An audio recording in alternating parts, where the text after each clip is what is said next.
She was a great sister. Gregarious, energetic, and strong. It was a boon for me to play on the men's tennis team. In my estimation, Janet is the best player that has ever come out of the Pacific Northwest. I would call her, in her day and time, the Kelsey Plum of tennis. I first started playing tennis in Sacramento. I was a tomboy. I did a lot with boys. I actually was playing tackle football, basketball, baseball with boys. My sister, my older sister, had a racket. Well, I just grabbed the racket, so to speak. That was it. It stuck.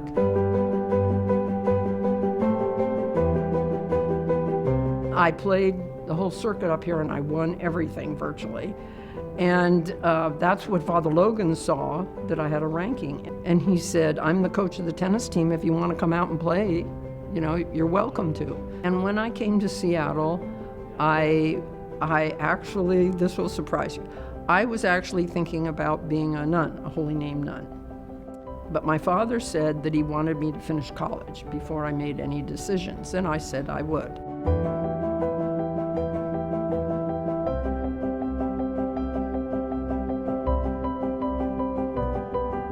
As far as having a girl on the men's team, my personal feeling is that if she can keep up with the play, so be it.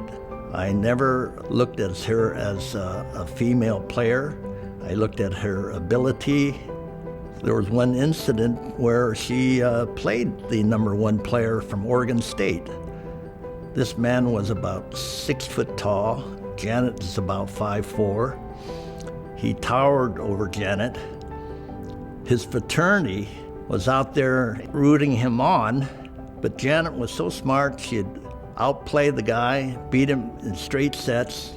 After the match, the player threw his racket into the woods, and he never lived it down. After I beat Pete Carter, of course, Oregon State was in a fit, and they said they'd never play Seattle U again with me on the team.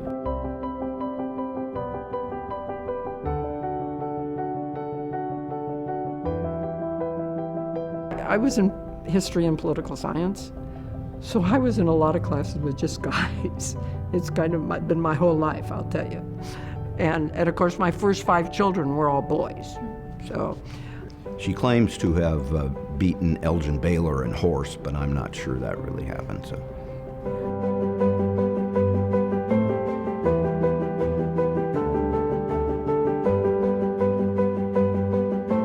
I beat Althea Gibson twice on that circuit, and she was #1 in the world, and all of a sudden I was on the Whiteman Cup team, I was going to Wimbledon, you know, so that certainly influenced my career. Yes, I mean, that had to have been the highlight of my career.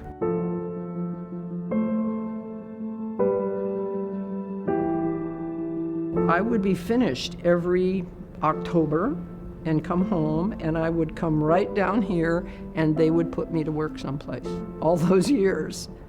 And I ended up secretary for Father Evoy and helped Father Lemieux's secretary. This has always been more of my family, my home.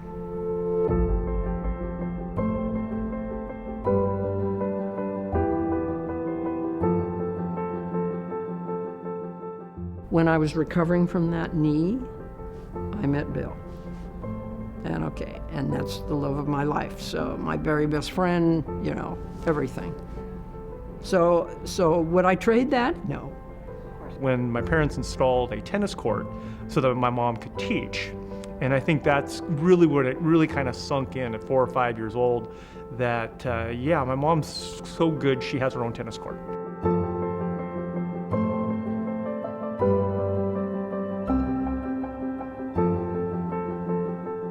Within 2 years, I had both men and women's teams ranked in the top 10 in the NAIA.